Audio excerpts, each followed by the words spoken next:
Salam Aygulu, nətərsən qardaş, nə var, nə yox? Qardaş, 85 baş, bax belə balalı şişək var, birinci, ikinci qarına. 2 dənəsi də toxumluq qoşdu, 14 dənəsi də ekiz balalı qardaş. Bax belə satılır bunlar.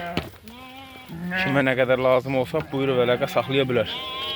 Maşallah olsun, heyvan, yəni super heyvan da, təmiz ürəyin istəyən heyvanlardır.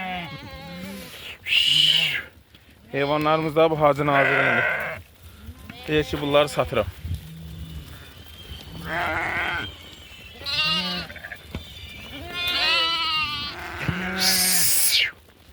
Maşallah olsun, heyvan biri-birindən gözəl baldır, bal.